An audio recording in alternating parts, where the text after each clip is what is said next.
thoughts and how that relates to the book and why you're all here tonight. And I'll let my brother Chris start with our family life. So just to everyone here, and we'll get into this in a little more depth because we have a variety of people here for a variety of different reasons.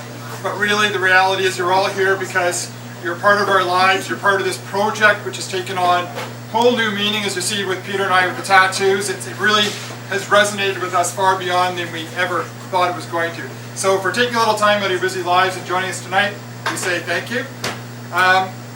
You know, when we thought about what we were going to say tonight, we kept coming back to Wendy and I were driving down the car, and we kept trying to put definitions to goodness. And all I'm going to say is goodness is such a simple word with such a powerful meaning. And it means different things to different people, as you see in the book. And I'm not going to quantify whether that goodness is wrong or this goodness is right. But goodness is also a feeling. And seeing you all out here tonight, man, the feeling's fantastic and really incredible. And I think on behalf of both of us, probably one of the proudest nights of our business careers. So thank you.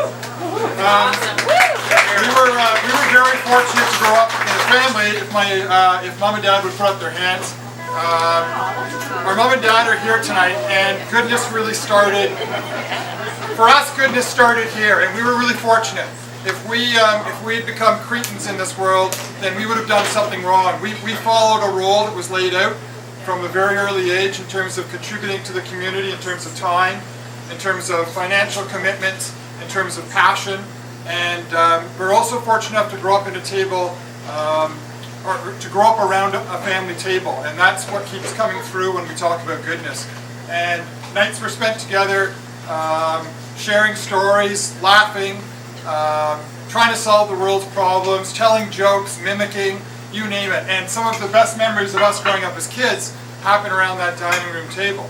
And I think that resonated to the point where those are attributes that we've carried on to our family life. And of course, Nick's going to talk later about people gathering around food and the power of that. But it really does need to start in the family, because that's where goodness starts, and it emanates from there. When we started our business 28 years ago, making croutons, those were attributes that we brought to the business. And from the very first days of making croutons, you could go to an event and find that we had donated a gift basket full of croutons. Or that you could sit at a bar at an event, and beside the peanuts were bags of croutons to sample. And we'd like to think we've taken those levels of contribution to a different level, both in terms of what we like to give in terms of product, and certainly what we like to give in terms of our time.